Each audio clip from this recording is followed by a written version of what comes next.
네, 안녕하세요. 선생님들 모두 다 잘 들어오셨을까요?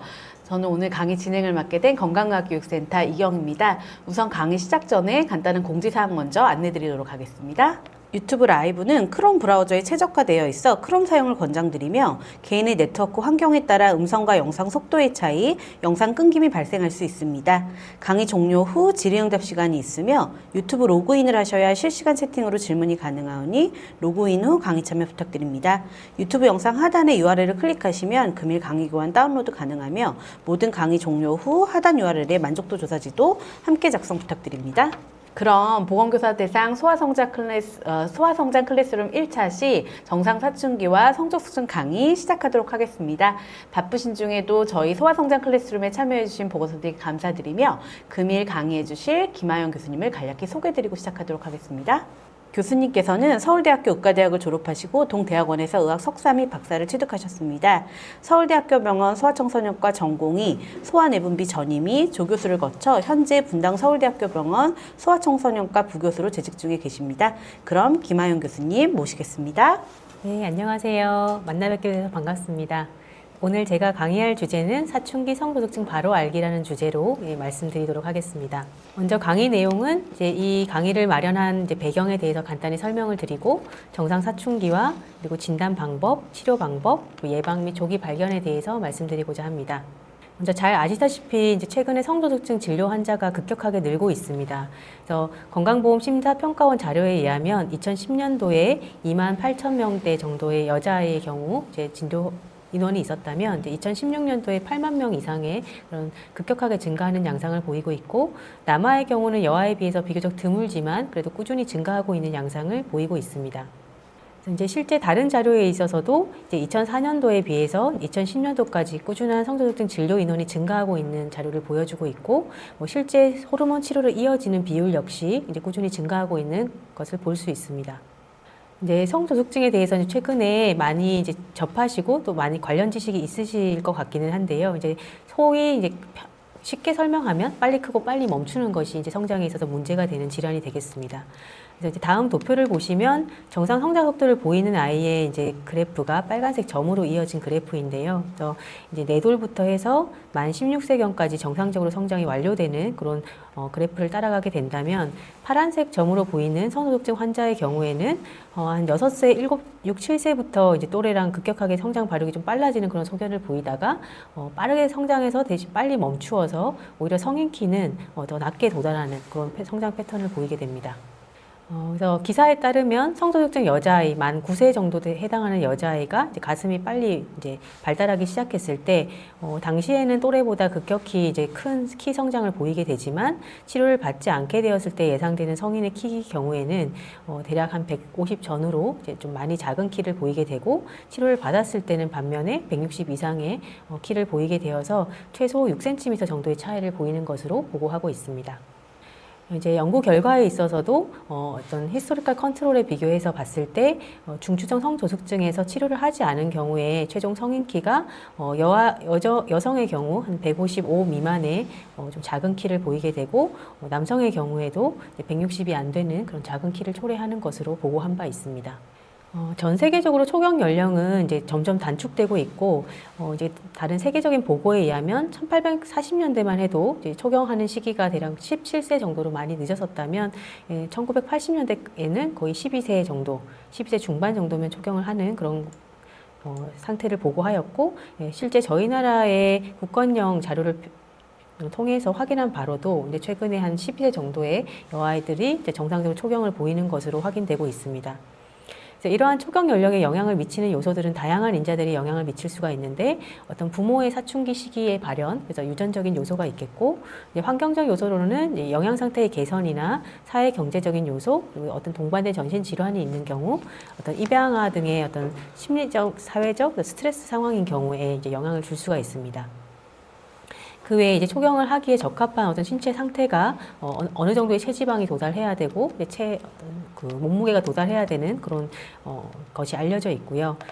최근에 늘어나고 있는 비만아의 경우에는 이러한 초경 연령이 점점 촉진되는 것으로 알려져 있고, 반면에 너무 영양 결핍이 심하다거나 운동을 너무 심하게 하는 경우, 만성 질환이 있는 경우나 신경성 식욕 부진증으로 몸무게가 너무 저조한 경우에는 이런 초경이 지연될 수 있는 것으로 알려져 있습니다. 그래서 이제 시기별 신장 변화 추이에 보고한 바에 의하면 이제 20대 초반 남성, 여기 파란색 선으로 보이는 남성의 경우에는 과거에 비해서 대체적으로 2015년도까지 전반적으로 신장 평균 수치가 증가하는 양상을 보이고 있고, 이제 마지막 15년도 평가의 경우에는 이제 14년도에 비해서 약간 떨어지는 그런 경향을 보이는 것으로 나타났고, 대체적으로 우리나라 남성의 이제 성인 평균 키는 한 173 전후 정도를 보이는 것으로 이제 보고된 바 있습니다.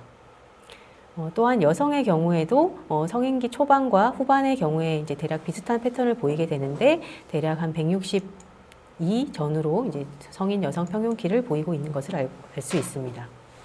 다음으로는 이런 성소득증을 살펴보기 전에 정상적인 사춘기 발현이 어떤 것인지를 말씀드리겠습니다. 저희가 이제 태어나게 되면 이제 그 사춘기의 발현은 이제 시상하부와 뇌하수체에서의 호르몬 변화에 의해서 발생하는 것으로 알려져 있는데, 시상하부에서의 GnRH의 펄스 타일 이제 펄스가 이제 유지가 되면서 되게 일시적으로 가슴 유방 발현을 보이는 경우를 남녀 모두 흔히 경험하게 됩니다.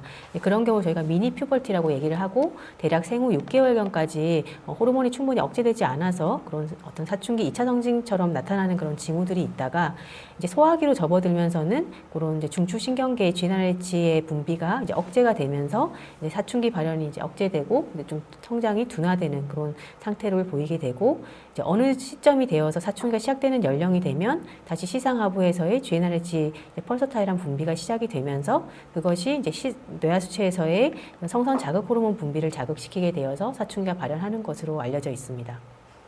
그래서 이러한 사춘기 호르몬 분비는 이제 크게 중추에 있어서 시상하부가 중요한 역할을 하게 되고요. 이제 앞서 잠깐 언급드렸던 것처럼 성선 자극 호르몬 방출 호르몬인 GnRH가 이제 펄서타일하게 분비되는 것이 그 시그널의 시작이라고 할 수 있습니다. 이제 이제 펄서타일한 분비가 시작되면 이제 그 아랫 단계인 뇌하수체에서 성선 자극 호르몬이 분비가 시작되고, 그것이 이제 각 성선에 작용을 해서 남자에서는 테스토스테론 분비를, 여자에서는 에스트로겐 분비를 시켜서 이제 2차 성징 발현을 일으키게 됩니다. 이제 성호르몬 분비와 비슷한 시점에 부신에서의 안드로겐 분비가 시작이 되게 되고, 그것을 이제 아드레나케라고 얘기를 하는데요. 이제 부신 같은 경우에는 이제 어릴 때 태아 피질의 큰 상태를 보였다가 이제 점차 출생 이후로 완만하게 성장하는 패턴, 그리고 이제 사춘기에 접어들면서 급격하게 크기가 사이즈가 증가하는 상태를 보이는데요. 특히 부신 안드로겐 분비에 있어서는 망상층에 사춘기 즈음에 시작되는 망상층에서의 DHEAS 레벨이 증가하면서 생기는 것으로 알려져 있습니다. 그럼 사춘기와 관련된 중요한 이벤트 몇 가지에 대해서 말씀드리겠습니다. 이제 잘 아시는 것처럼 여아에서 유방 발달의 시작이 사춘기를 이제 의심하게 되는 가장 대표적인 증상이 될 수가 있고, 또는 초경이 너무 빠르다든지, 이제 앞서 말씀드린 이제 부신에서의 아드레나케 시작으로 인해서 음모나 여드름 이런 변화들이 생길 수가 있고, 이제 남자에서는 고환이 성숙하면서 정자를 형성하게 되는 그런 변화들을 겪게 됩니다. 그래서 이제 우리 사람의 성장 단계에 대해서 이제 각 시기별로 살펴보면, 먼저 태중에 있는 태아기에서는 주로 28주까지 길이 성장을 하고 이후 체중 증가를 하는 패턴을 보이게 됩니다. 출생 이후로 이제 만 2돌 정도까지를 이제 제1급성장기라고 얘기를 하는데요. 이제 그때는 이제 출산을 해보신 분들은 이제 경험적으로 아시겠지만, 되게 저희가 출생할 때 신생아가 한 50cm 정도로 크게 태어나게 되는데, 돌 때 75cm 정도로 거의 한 25cm가 1년간 성장하게 되는 아주 급격한 성장을 보이게 되고, 이후 한 두 돌, 세 돌까지 연간 10cm 정도 크는 아주 급성장 시기를 보이게 됩니다. 그래서 그때는 특히 영양 상태가 중요한 시기가 되겠고, 성인 신장의 25%까지 성장하기 때문에 그 사이에 유아기 때의 성장 관리가 중요하게 되겠습니다. 이후 세 돌, 네 돌 정도가 되면 이제 성장 속도가 다소 둔화되어서 대개 연간 5에서 6cm 정도로 성장하는 그런 완만한 성장을 보이게 되고, 이때 주로 이제 성장 호르몬에 의존해서 성장을 하게 됩니다. 그래서 정상 평균 이 시기에 정상 성장 속도가 이제 4에서 6cm 정도로 보기 때문에, 이제 저희 진료실에서 이제 연간 성장 속도를 추적하였을 때 4cm가 안 되는 경우에는 성장 속도 저하를 보인다고 판단하는 기준이 되기도 합니다. 이제 사춘기에 접어들게 되면 제2급 성장기가 이제 보이게 되고요. 이제 사람마다 차이는 있을 수 있지만 대략 한 12세에서 16세 사이를 이제 신체적인 변화를 보이는 시기로 이제 판단을 하게 됩니다. 이때는 성장 호르몬에 더해서 성호르몬 분비가 왕성해지면서 이제 급성장을 보이게 되는데 남아는 대략 사춘기 시작 시점으로부터 성인기까지의 키가 한 25에서 30cm 성장을 하게 되고 여아의 경우에는 20에서 25cm 성장하게 됩니다. 이후에 이제 성장이 멈추는 시기는 개인적으로 차이가 있지만 여아의 경우에 남아보다 2년 정도 일찍 성장이 멈추게 되고 남아는 조금 더 늦게까지 커서 이제 성인기에 도달하게 됩니다. 이제 사춘기 이전까지는 남녀가 이제 비슷하게 성장을 하다가 이제 사춘기 시기부터 이제 키나 어떤 골격계의 성숙이 많이 이제 서로 다른 길을 걷게 됩니다. 그래서 남녀 간 사춘기 급성장의 차이를 보시게 되면 이제 아래 그래프에서 보시는 것처럼 여아의 경우에는 급성장이 남아보다 대략 한 2년 정도 일찍 시작되는 것을 보실 수가 있고 반면에 그 피크가 되는 신장의 최고 성장 속도는 남아보다 낮기 때문에 대략 이제 사춘기 시작 시점에는 여아가 남아보다 일반적으로 키가 큰 키를 보이지만 대신 일찍 멈추고 이제 사춘기 동안에 자라는 속도가 더 낮기 때문에 이제 사춘기가 완료된 시기쯤에는 남아가 훨씬 큰 키를 보이게 되는 그런 차이를 유발하게 되겠습니다. 그래서 남아는 여아보다 사춘기가 좀 늦게 시작되고 대신 오래 성장을 해서 이제 성인 키의 차이를 유발하게 된다고 보시면 되겠습니다. 네, 성향에 영향을 미치는 요소들은 매우 다양한 인자들이 영향을 미치게 되는데요. 일단 가장 무시할 수 없는 것이 이제 부모의 어떤 유전적인 성향이 이제 대략 한 60에서 80% 정도 차지하는 것으로 되어 있고, 그 외에 사춘기 발현 시기, 어떤 동반된 스트레스나 운동 상태, 영양 상태, 질병 상태, 수면 등이 영향을 미치게 되겠습니다. 사춘기의 변화를 이제 크게 신체적인 변화와 각 시기의 중요한 과업으로 생각을 해보면 먼저 수정 능력이 형성되는 시기이고 성적으로 성숙하고 심리적으로 변화를 겪게 되고 2차 성징을 보이면서 급성장을 보이는 그 네 가지로 요약을 할 수가 있겠습니다. 그래서 이때 남녀별로 신체적인 변화는 차이를 보이게 되는데 남아의 경우에는 고환 크기가 4cc 이상 이제 커지게 되면서 그걸 가장 첫 신호라고 보게 되고요. 그에 따라 인경 크기도 점점 길어지게 되고 채모가 발생하고 신장이 급증하면서 성인기에 도달하는 그런 단계를 거치게 됩니다.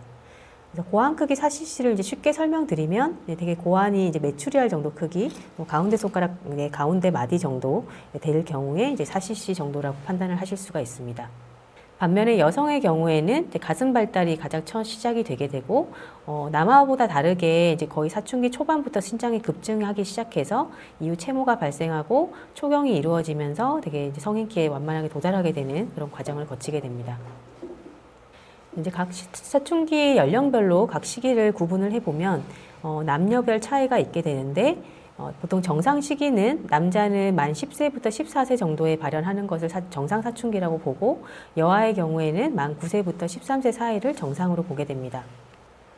이보다 다소 빠른 만 9세부터 10세 사이에 사춘기 변화를 보이는 남아의 경우 조기 사춘기라고 얘기를 하고 여아는 만 8세에서 9세 사이를 조기 사춘기라고 얘기하게 됩니다. 반면에 사춘기가 너무 늦게 이제 나타나는 만 14세 이후 남아에서 그리고 여아의 경우 만 13세 이상에서 사춘기가 시작되는 경우를 사춘기 지연이라고 얘기를 합니다. 이번 시간에 저희가 관심을 갖고 보게 될 성조숙증의 진단 기준을 정확히 아는 것이 중요한데요. 그래서 남자의 경우에는 만 9세 전에 고환 발달 등이 이제 성숙하는 경우를 얘기를 하게 되고 여아의 경우는 만 8세 전에 유방 발육이 시작하는 경우를 성조숙증이라고 한다고 보시면 되겠습니다. 사춘기 시작 연령과 발달의 진행 정도는 영양 상태나 기저 질환, 인종이나 유전적인 등의 차이에 따라서 다양한 차이를 보이기 때문에 어떤 개별적으로 접근해서 평가할 필요가 있습니다. 저희가 사춘기 발달 단계를 이제 테너 스테이지로 표현을 하게 되는데요. 그래서 먼저 여아를 살펴보시게 되면 사춘기 이전에는 그냥 크게 외관상 유방에 어떤 변화가 없는 그런 시기가 있다가 이제 2단계가 되면 브레스트 버딩이라고 해서 딱딱한 콩알 같은 이제 덩어리가 유두 주변으로 만져지게 됩니다. 되게 스치면 아파하는 경우가 많기 때문에 되게 좀 부모님께서 인지하시기가 좀 편하게 빨리 발견하게 되는 편이고요. 이제 3단계로 진입을 하게 되면 유륜과 유두가 비교적 하나의 윤기를 형성해서 봉긋해지는 그런 단계를 거치게 되고 이제 4단계가 되면 이제 한 번에 유두 부위에서 한 번에 더 이제 컨투어가 생겨서 더블 컨투어라고 얘기하는 2차 윤기가 형성하게 됩니다.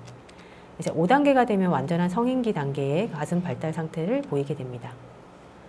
이제 여자에서의 성숙도별 평균 연령을 살펴보시면 이전 자료이긴 하지만 대개 이제 한국의 여아의 경우에는 대개 11세, 만 11세 전후에서 유방 발달이 시작되게 되고 약간 늦은 시점에 음모가 발달되면서 이제 초경이 만 12.8세 정도에 이루어지는 것으로 보고가 되었고 최근에는 조금 더 앞당겨져서 가슴 발현 시기를 대략 만 10세 정도 그리고 초경 시기는 만 12세 정도로 보고 있습니다.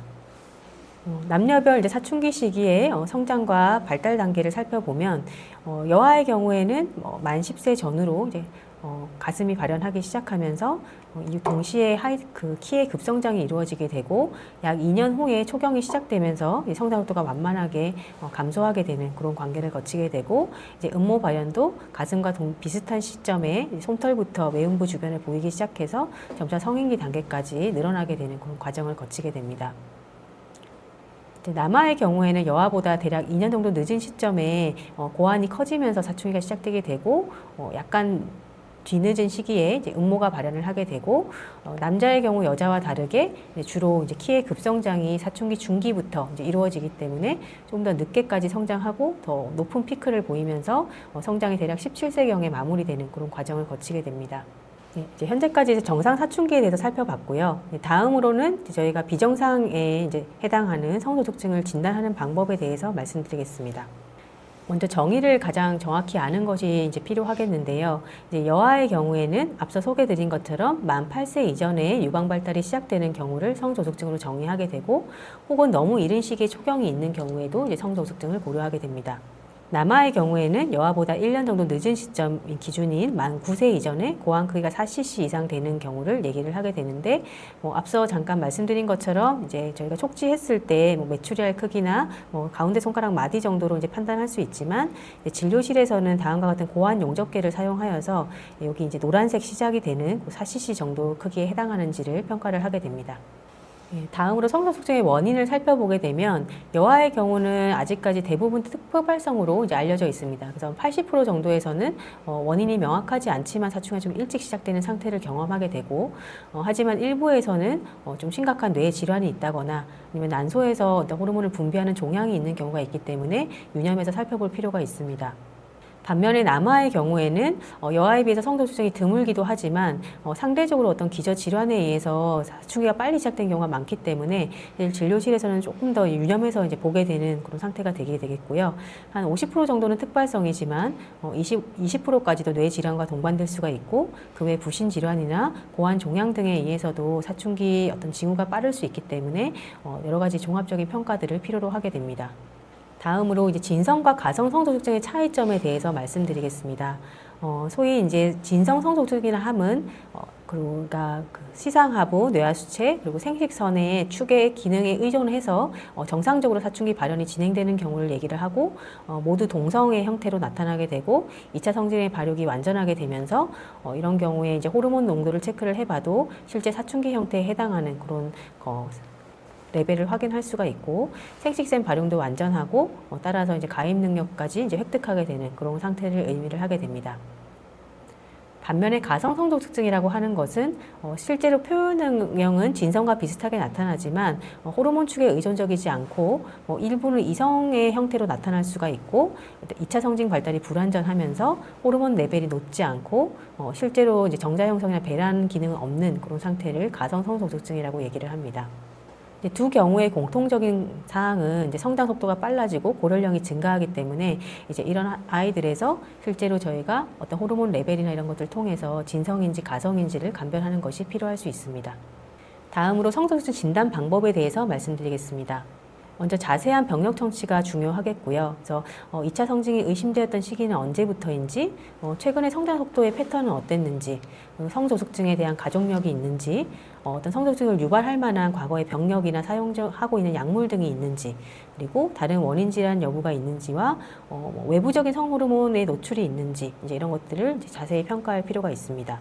이제 다음 단계로 이제 진찰을 하게 되고, 아이의 키와 몸무게를 정확히 측정해서 현재 이제 또래들에 비해서 너무 빠른 발육을 보이고 있는지를 이제 평가를 하게 되고, 사춘기 검진을 통해서 2차 성징이 발현이 현재 사춘기에 정말 합당한 상태인지를 검진을 하게 됩니다. 간혹 중추신경의 병변이 있는 경우가 동반될 수 있기 때문에 신경학적 검사를 시행을 하게 되고, 일부 말초 성도숙증의 원인 중에 어떤 피부의 특이적인 어떤 갈색 반점이나 이런 것들이 나타나는 경우가 있기 때문에 피부에 어떤 특이 사항이 있는지들도 살펴를 보게 됩니다. 이제 남아라면 이제 앞서 잠깐 보여드렸던 고환 용적계를 통해서 아이의 고환 크기가 어느 정도에 해당하는지를 살펴보게 되고요. 네, 다음 단계로 가장 첫 번째 검사를 이제 뼈나의 검사라고 하겠습니다. 그래서 많이 들어보셨을 텐데 되게 이제 주로 저희가 오른손잡이가 많기 때문에 잘 사용하지 않는 왼쪽 손과 손목을 촬영해서 성장판 상태를 확인을 하게 되고 현재 뼈나이에 합당하게 성장하고 있는지를 평가하는 것이 가장 첫 번째 단계라고 보시면 되겠습니다.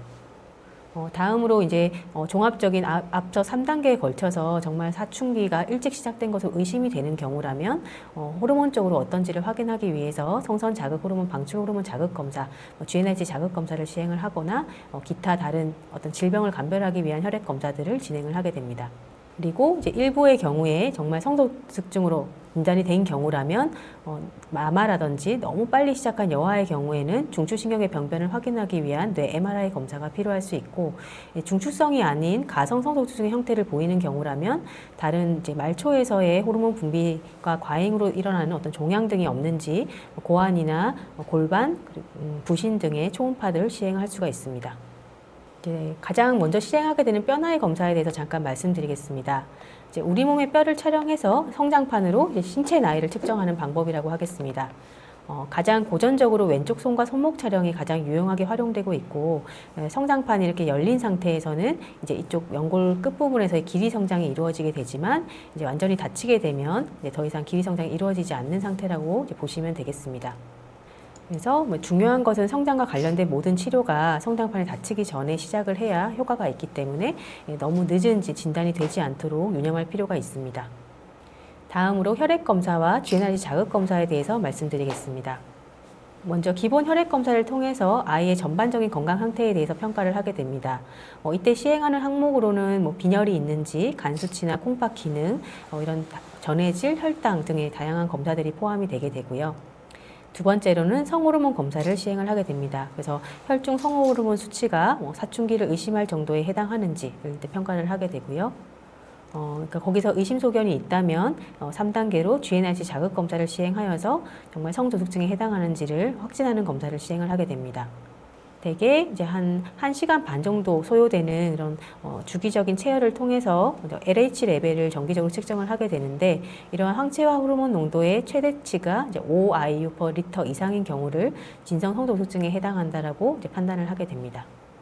다음으로 모든 경우에 시행하는 경우는 아니지만 중추선 성소득증으로 이제 진단된 남아에서는 반드시 치료 전에 뇌 MRI 촬영 검사를 해서 중추성 병변이 없는지를 확인을 할 필요가 있고 여아의 경우에도 너무 이른 나이에 시작된 경우에는 뇌 MRI 촬영을 진행을 하게 됩니다. 그리고 가령 이제 중추성이 아닌 경우로 확인된 경우에 이제 말초성 병변을 확인하기 위한 초음파 검사를 이제 진행을 하게 됩니다. 다음으로는 이제 치료 방법에 대해서 살펴보겠습니다. 저희가 성소득증 치료하는 목적으로는 이제 정상 사춘기 시작 연령이 될 때까지 2차 성징이 좀 늦추는 그런 것이 가장 이제 기본적인 목적이 되겠고, 앞서 제일 초반에 얘기한 것처럼 이제 빠른 성숙을 보이게 되면 그만큼 성장이 빨리 멈춰서 성인기가 유의미하게 작아질 수 있기 때문에 이러한 골성숙을 억제시켜서 정상 최종기를 획득하게 하는 것이 또 하나의 중요한 목적입니다. 그 외에 부가적인 목적으로 이제 아이와 부모의 어떤 정서적인 불안을 감소시키고 사회에서의 불이익을 최소화하는 것이 목적이 되겠고, 또한 너무 또래에 비해서 빠른 어떤 성숙을 보이게 되면 위험이 성적 학대라든지 빠른 성생활에 시작할 수 있는 그런 위험을 예방하는 그런 목적이 있고, 임신 가능성의 예방이나 이제 그런 것들이 이제 부수적인 그런 목적이 될 수가 있겠고, 초창기에 성소득증 치료를 했던 그런 환자들과 이제 치료를 하지 않았던 환자들을 성인기까지 추적을 해봤을 때 오히려 적정한 시기에 치료를 했던 군에서 정상 임신이 더 많았다는 보고가 있기 때문에 적절한 생식 능력을 보존하는 것에서도 이제 중요한 목적이 있겠고, 또 빠른 초경으로 인해서 좀 건강상의 불이익을 최소화하는 그런 것이 이제 또 하나의 목적이겠는데, 가령 너무 일찍 여성 호르몬에 노출됐을 때 성인기에 유방암의 위험이나 이런 것이 올라갈 수 있다는 그런 보고들이 있어서 적정한 시기에 사춘기 호르몬에 노출되게 하는 것은 또 중요하다고 보겠습니다. 그럼 어떤 경우에 저희가 치료를 해야 하는지에 대해서 말씀드리겠습니다. 먼저 임상적 내분비적으로 진단된 특발성 중추선 성소득증 환자의 경우에 다음과 같은 경우에 치료를 고려하게 됩니다. 먼저 성장 속도와 고령령 2차 성징이 빠르게 진행하는 경우입니다. 사실 중추성 성도숙증으로 진단된 모든 아이들이 빠르게 진행하는 것은 아니기 때문에 되게 이제 시간적 여유가 있다면 적어도 한 3에서 6개월 정도 이제 평가 단계를 거치게 되고 이제 빠르게 진행하는 경우라면 치료를 이제 권장을 하게 됩니다. 그리고 실제 성호르몬 농도가 증가돼 있으면서 여아인데 너무 이른 나이에 초경을 시작했다든지 과도한 불안감이 있는 경우에 치료를 고려하게 되겠습니다. 그 밖에 기질적이나 신경질환과 동반해서 이제 중추성 성도숙증이 이제 생긴 아이들의 경우에도 이제 치료 대상이 되겠습니다. 네, 그래서 간략하게 요약해 보면 호르몬 검사 시 사춘기 수준의 반응을 보이면서 뼈 나이가 유의미하게 앞서 있고 대개 2년 이상 빠른 경우를 이제 유의미하게 빠르다고 이제 보게 되고요. 사춘기 징후가 실제로 빨리 나타나면서 예측 세종 성인키가 현저히 작은 경우 그리고 심각한 정신적 문제가 있는 이런 5가지 경우에 사춘기 지연 치료를 고려한다라고 이제 이해하시면 되겠습니다. 치료 방법으로는 중추성 성도숙증의 경우에는 앞서 이제 사춘기 시작 기전이 GnRH가 이제 시상하부에서 펄서타일하게 분비되는 것이 성선 자극 호르몬을 분비하게 되는 어떤 시그널로 보기 때문에 지속형 GnRH 애고니스트를 투여를 하게 되면 그게 그 어떤 그 수용체를 탈감각시켜서 오히려 사춘기가 유발이 더 늦어지게 되는 그런 효과를 가지고 애고니스트를 사용을 하게 되고요. 초창기에는 한 달 제형, 주로 4주 제형을 많이 사용했었는데 최근에는 점차 이제 반감기가 긴 약제들이 개발되면서 3개월 제형이나 6개월 제형도 많이 점차 쓰이고 있습니다. 그리고 중추성이 아닌 말초성의 경우에는 각 원인에 따른 치료를 하게 되고 종양 등의 경우에는 필요에 따라 수술적 치료나 다른 약물 치료가 필요할 수 있습니다.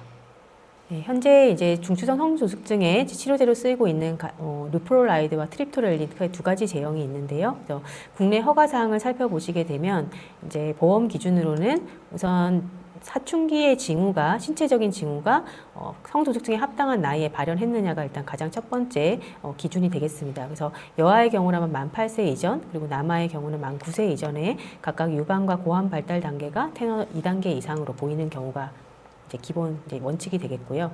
그리고 실제로 의심되어서 유발 검사를 시행하였을 때 GnRH 자극 검사상 LH 피크 레벨이 5 이상인 경우이면서 고령령이 유의하게 빨라져 있는 이 3가지 조건을 모두 만족하는 경우에 이제 여아는 만 9세, 남아는 만 10세 이전의 투약을 이제 보험 기준이 인정이 되게 됩니다. 그 밖에 이제 성인에서의 자궁 내막증이나 전립선 암 등에도 이제 해당 치료제가 이제 이용이 되고 있습니다.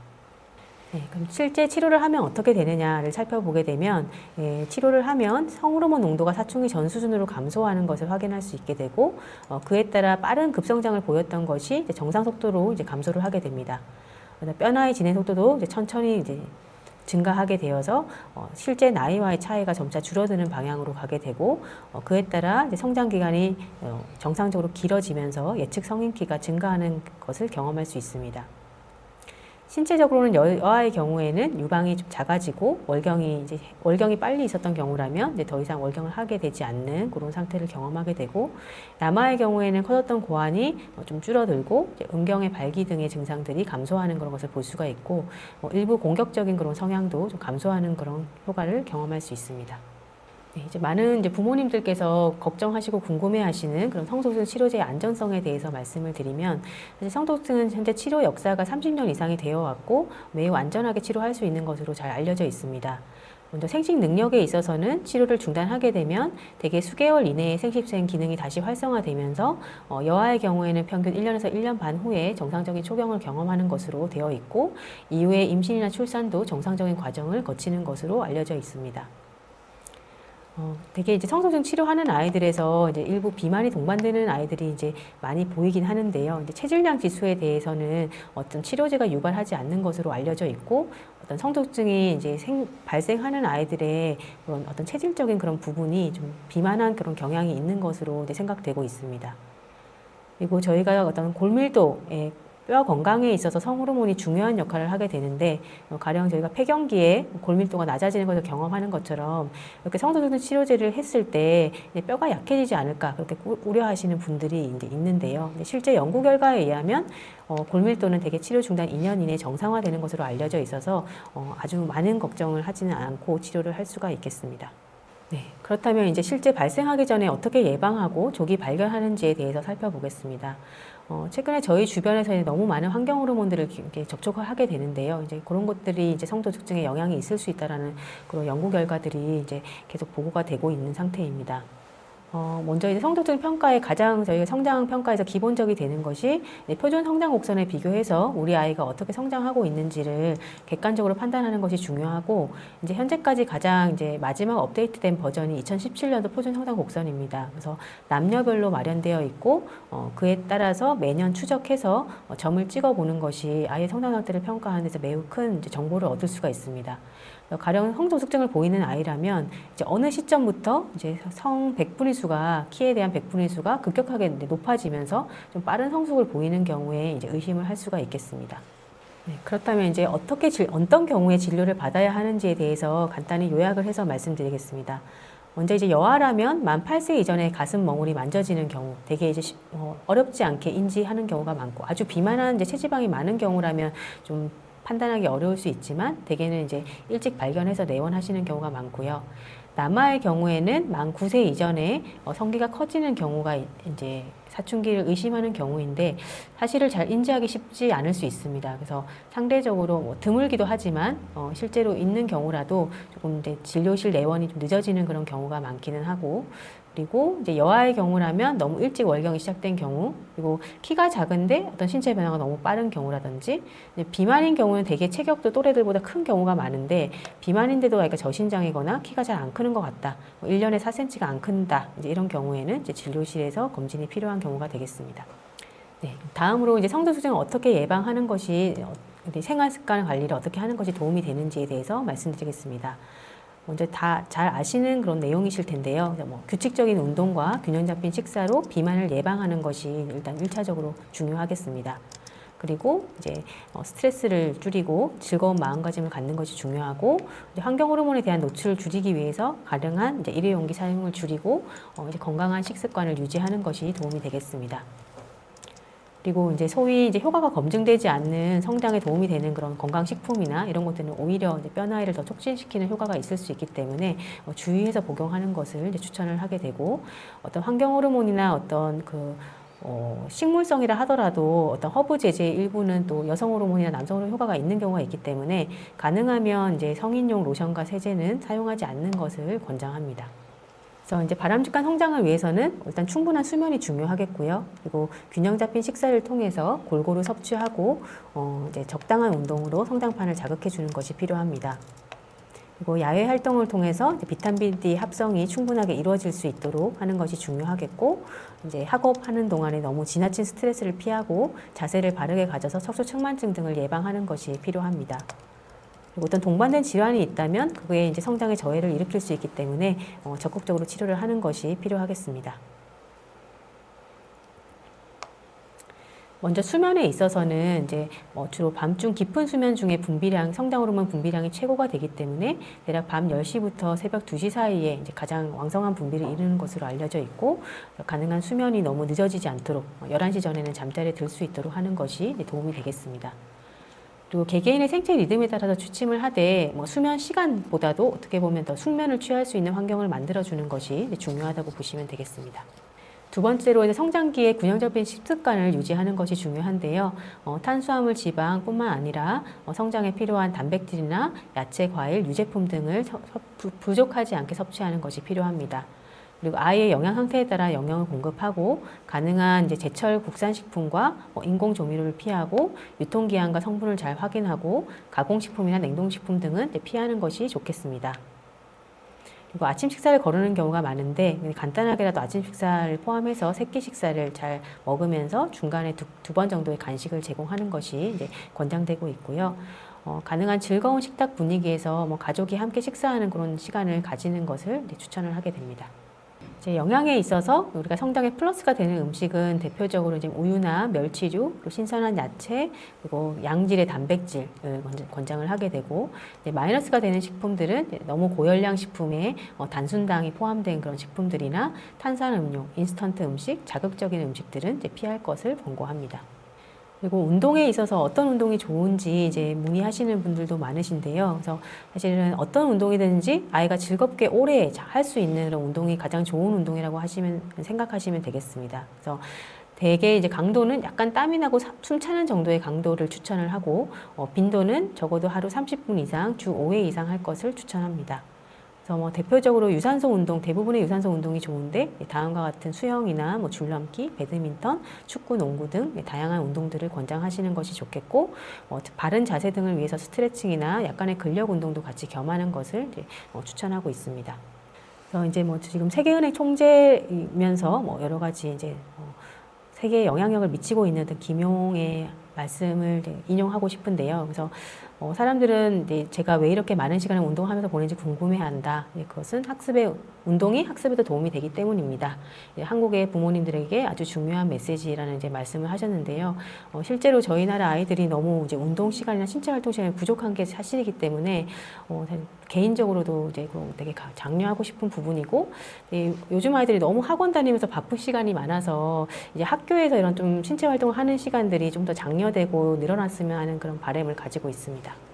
네, 그래서 이제 저희 소아내분비 학회에서는 2015년부터 이제 하하 스마일 건강이라는 슬로건을 가지고 계속 이제 대국민 어떤 메시지를 전달하고 있는데요. 먼저 하루 8시간 이상 푹 자기, 하루 30분 이상 운동하기, 스마트폰, 컴퓨터, TV 사용 줄이기, 일조량을 충분히 하기, 건강한 식단으로 하루 3끼를 꼭 챙기기, 이 5가지를 사실 잘 지키면 아이의 건강한 성장을 도우는 가장 기본적인 방법이라고 하겠고, 당시 초창기 조사했을 때 실제 초등학생 한 83% 정도가 수면 시간이 이제 부족하고, 뭐 운동 시간도 많이 부족하고, 이제 그런 부분들을 이제 실제 설문조사를 통해서 확인을 했어서 이런 것들이 계속 좀 장려될 필요가 있겠다고 느끼고 있습니다. 그래서 이제 뭐 다음과 같은 팜플렛으로 이제 진료실에도 붙어 있는데요. 그래서 하루 8시간 이상 푹 자고 30분 이상 운동하고 어떤 스마트폰이나 좌식 생활을 좀 줄이고 햇빛을 잘 보면서 건강한 식단으로 유지하는 그런 5가지 메시지를 계속 강조하고 있고요. 네. 그리고 뭐 정확한 진단과 치료를 위해서 너무 무분별한 치료를 하게 되지 않도록 또 전문가를 찾아가는 것 역시 중요하겠는데요. 그래서 대한소아내분비학회 홈페이지에 방문하시면 소아내분비 전문의를 검색하실 수가 있기 때문에 제가 필요한 그런 정보를 확인하셔서 정확한 진단과 처방이 필요한 것이 강조되어야 하겠습니다. 네, 제가 준비한 강의는 여기까지입니다. 경청해 주셔서 감사드립니다. 네, 이제부터 질의응답 시간 갖도록 하겠습니다. 채팅창에 질문을 써주시면 순차적으로 답변 드리도록 하겠습니다. 보건선생님들께서 채팅창에 기재하시고 저희 유튜브 창에 올라오는 시간이 좀 걸려서요. 한 1, 2분 정도 기다려 보도록 하겠습니다. 네, 바로 올라와서요. 김성은 선생님께서 성조숙증 치료 주사 중단 2년 이내 골밀도가 정상화된다고 하셨는데 성조숙증 주사가 성장통과 연관이 있는지 궁금합니다라고 질문 주셨습니다. 네, 좋은 질문 감사드립니다. 사실 성장기에 특히 이제 급성장 시기에 성장통을 경험하는 것은 이제 정상적인 소견이라고 하겠고, 사실 이제 성조숙증 치료의 경우에는 성장력도가 치료하는 동안 좀 둔화되기 때문에 성장통을 더 악화시킬 걸로 생각되지는 않습니다. 하지만 뭐 성장기에 기본적으로 동반될 수 있는 증상이어서 이렇게 성조숙증 치료의 영향은 아니라고 보는 것이 맞겠고, 너무 심하다면 동반된 어떤 정형외과적 질환이 없는지도 이제 점검이 필요할 수 있습니다. 네, 그리고 함께 질문을 주신 게요. 성조숙증 치료를 받는 아이가 이유 없는 무릎 통증으로 보건실을 자주 방문하는데요. 성장통 시 도움을 줄 수 있는 방법이 있는지 궁금합니다라고 질문 주셨습니다. 우선은 반복적으로 호소한다면 성조숙증 주사와의 관련성이 높아 보이는 상황은 아니어서 일단 정형외과 검진이 필요하긴 할 것 같고요. 거기서 뭔가 다른 이상이 없는 걸로 확인이 된다면 가벼운 찜질이라든지 그런 심한 경우에는 이제 해열 진통제를 복용하는 것도 괜찮을 것 같긴 한데, 뭔가 다른 숨겨진 질환이 없는지는 좀 유념해서 볼 필요가 있을 것 같습니다. 네, 다음으로는 장은숙 선생님께서 교수님, 성조숙증 치료 종료 시기는 아이의 키 성장을 고려해서 결정을 하는 걸까요? 라고 질문 주셨습니다. 네. 역시 이제 좋은 질문 감사드리고요.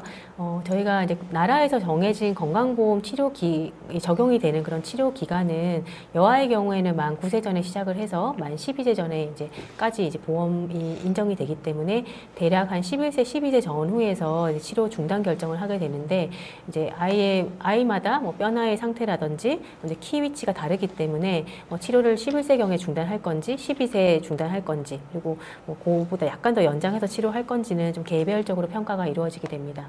남아의 경우에는 이제 보험 기준 같은 경우에는 만 10세 전에 시작을 해서 만 13세 생일 전까지가 이제 보험이 인정되는 기간이고 마찬가지로 이제 아이의 키 상태나 뼈나의 상태에 따라서 12에서 13세 전후에 되게 이제 치료 중단을 결정하게 된다고 보시면 되겠습니다.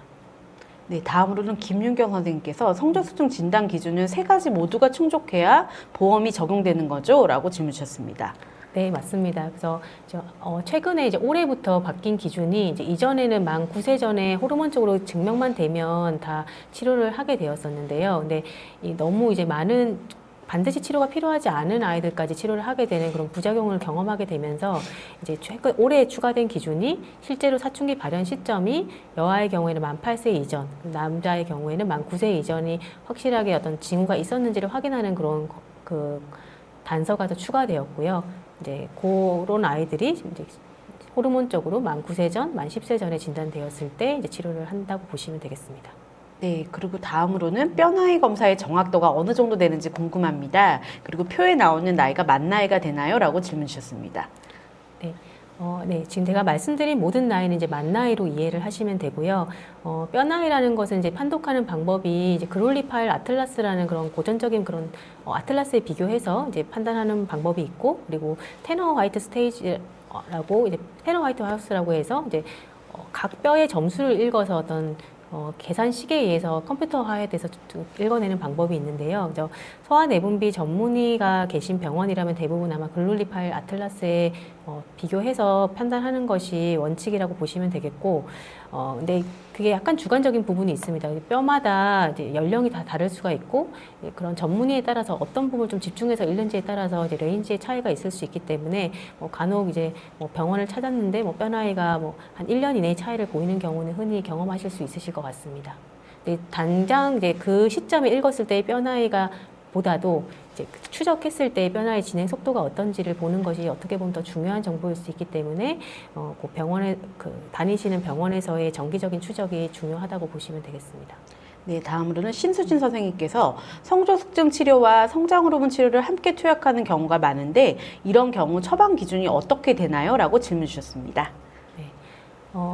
우선은 이제 성조숙증 치료를 하는 아이들에서 성장 호르몬을 치료하는 경우에 성장 호르몬은 보험이 인정되고 있지는 않지만 실제 저희 가이드라인에서도 성조숙증 진단되었을 때 성인 예상 키가 너무 작은 경우에는 성장 호르몬을 치료할 수 있다고 되어 있기 때문에 이제 일부의 경우에는 같이 병행하는 경우들이 실제 있습니다. 그래서 크게 상황을 살펴보면 진단 당시에 너무 현저히 작은 경우에는 처음부터 성장호르몬 병행해서 쓰는 경우가 있고, 그리고 그렇지 않은 경우에는 성장호르몬 치료를 하는 과정에서 성장효도가 저희가 대개 1년에 5cm 정도 유지를 하게 되는 것이 일반적인데 4cm 이하로 너무 못 자라는 그런 아이들은 성호르몬 지연제 치료를 좀 용량을 조절해 보면서도 성장호르몬 치료를 좀 병행하는 것을 고려를 하게 되고, 혹은 이제 성조숙증 치료를 중단하는 시점에 성인 예상키가 여전히 작은 경우에 성장호르몬 치료를 이제 시작하게 되는 크게 세 가지 상황이 있을 수 있습니다.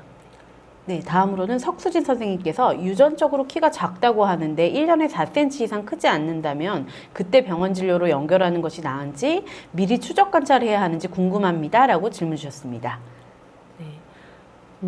우선은 이제 가족적으로 작은 경우에는 그건 질병 상태로 보지는 않지만 그런 경우에 아이의 뼈 나이 상태에 따라서 가족적으로 물려받은 그런 부모 중간 키에서도 플러스 마이너스 5cm 정도로 이제 성장하기 때문에 마이너스 쪽에 해당하는 그런 경우가 있을 수 있어서 좀 우리 아이가 많이 작다라고 한다면 정기적인 병원 검진을 통해서 성장 상태를 추적해 보는 것은 필요하다고 생각됩니다.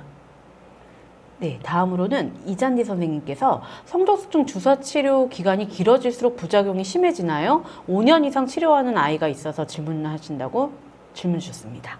네.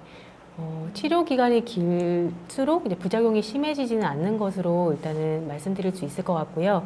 이제 아이들마다 진단 시점이 다르기 때문에 되게 만 7세에 진단된 여아의 경우에는 사실 치료 종결 시기가 되게 11세, 12세가 되기 때문에 거의 5년까지 치료를 하게 되거든요. 그래서 그렇다고 또 충분한 기간 치료를 해야 어떤 치료에 우리가 목적하는 바를 도달할 수 있기 때문에 그런 경우에는 뭐 4, 5년 치료를 한다 하더라도 부작용이 더 증가하는 경우는 아니라고 보시면 되겠습니다. 네, 다음으로는 홍현욱 선생님께서 생리 시작 후 2년까지 키가 큰다는 말이 있는데요. 현재에도 적용될 수 있는 객관적으로 증명된 이야기일까요? 라고 질문 주셨습니다. 네. 물론 이제 아주 예외적으로 생리를 시작했는데도 성장판이 많이 열려 있고 늦게까지 크시는 분들도 계시긴 한데요. 이제 저희가 어떤 평균적인 상황을 말씀드렸을 때는 대략 생리 시작할 때 뼈나이가 만 13세 정도에서 생리를 시작하게 되고 그로부터 한 2년 뒤 만 15세 정도가 되면 성장판이 거의 성숙하게 되기 때문에 생리 시작 이후에 2년 뒤에 성장이 일반적으로 멈춘다는 것은 대개는 맞는 이야기라고 보시면 되겠습니다. 네, 다음으로는 윤미라 선생님께서 특수학교에 근무하고 있는 보건교사입니다.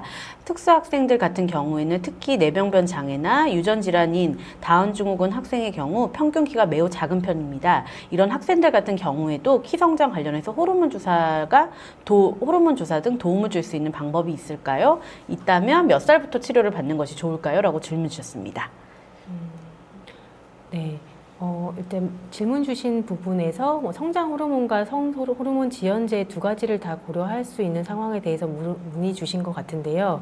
일단 성장 호르몬 같은 경우에는 이제 특정 적응증이 있어서 저희가 건강보험 적용되는 기준에 해당하는 증후군은 누난 증후군이나 프라더-윌리 증후군, 터너 증후군 등이 이제 대표적으로 해당하게 됩니다.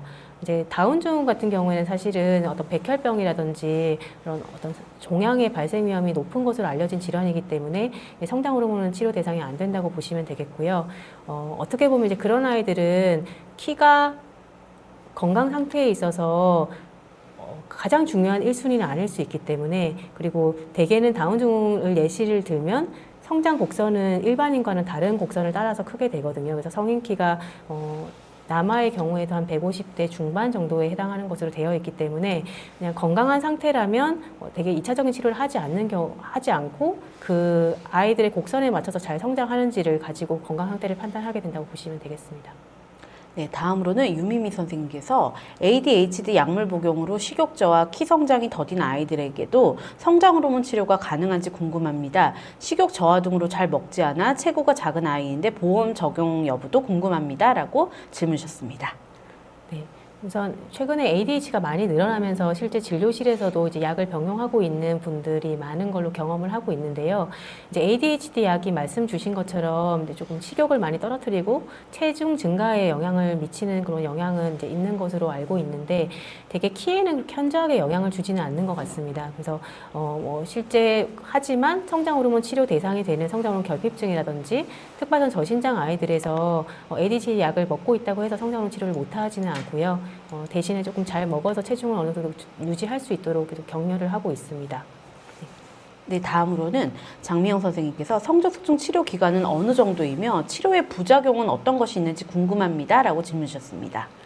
네, 성저숙증 치료 기간은 이제 아이들마다 다 다를 수 있는데요. 그래서 대개 일반적으로 진단 기준은 이제 저희가 건강보험 적용을 기준을 보시면 여아의 경우 만 8세 전에 가슴이 발현된 경우에서 치료를 이제 보험 기준인 이제 12세 직전까지 한다고 하면 일반적으로 한 4년 정도 치료를 하게 되는 경우가 많습니다. 9세에서 시작해서 12세까지 한 3, 4년 정도 치료하는 경우가 일반적이라고 보시면 되겠고요. 또 한 가지 질문이 아까 두 번째 걸 제가 놓쳤는데요. 비만과 그리고 다음으로는 치료의 부작용까지 하셨고요. 네네. 비만과 성저숙중은 어떤 관련이 있는지 궁금합니다. 라고 함께 또 질문 주셨습니다. 네. 일단 치료의 부작용에 대해서 말씀드리자면 되게 GnRH 애고니스트 제제는 전신적인 부작용은 많지 않은 것으로 되어 있습니다. 이제 아주 드물게 알레르기 반응 같은 경우나 이제 그런 거 경험하는 아이들이 있긴 하지만 대개는 주사와 관련된 국소적인 부작용이 많고 주사 이제 인젝션 부위에 어떤 발적이나 멍울 같은 그런 증상들이 있을 수가 있고 아주 드물게 이제 무균성 농양 같은 걸 경험을 하게 되는데 이제 그런 경우에도 되게 자연 소실이 되기 때문에 어떤 금기증에 해당하는 경우는 거의 없다고 보시면 되겠습니다. 그리고 비만과 성소독증의 영향에 있어서는 관련성이 높은 것으로 알려져 있는데요. 되게 비만한 아이들이 이제 뼈 성숙이 빠른 경우가 많고, 그리고 몸에서 분비 어떤 그런 체지방의 과도한 체지방이 어떤 그런 성호르몬을 촉발시키는 여성 호르몬 효과를 보이는 것으로 되어 있기 때문에 일반적으로 사춘기가 좀 빠른 경향이 있어서 건강한 어떤 그런 체형 관리를 하는 것이 성소독증 예방에 도움이 된다고 보면 되겠습니다. 네, 제가 채팅창에 공지 드린 대로 여기까지만 질문 받도록 하겠습니다. 저희가 질의응답 좀 일찍 시작하게 해서요. 시간 관계상 좀 마무리 짓도록 하겠습니다. 질문 주신 보건선생님께 감사 인사드립니다. 이것으로 보건교사 대상 소아성장 클래스룸 1차 시 모두 마치도록 하겠습니다. 그럼 2차 시 소아 내분비 교육일에 또 뵙도록 하겠습니다. 귀한 시간 내어 강의해주신 김하영 교수님께 다시 한번 감사 인사드립니다. 감사합니다. 감사합니다. 소아성장 클래스룸에 참여해주신 보건선생님께 감사의 말씀드리며 향후 보다 나은 교육 내용으로 거듭나고자 만족도 설문조사 마련하였습니다. 유튜브 영상 하단의 URL을 클릭하셔서 만족도 조사지 작성 부탁드리며 만족도 조사지에 들어가셔야 금일 강의 참여 확인도 가능합니다. 또한 금일 강의 교환 다운로드 가능하며 강의 자료는 지적재산으로 공식적인 허가 없는 외부 유출을 금지하오니 참고 부탁드립니다. 이것으로 보건교사 대상 소아성장 클래스룸 모두 마치도록 하겠습니다. 감사합니다.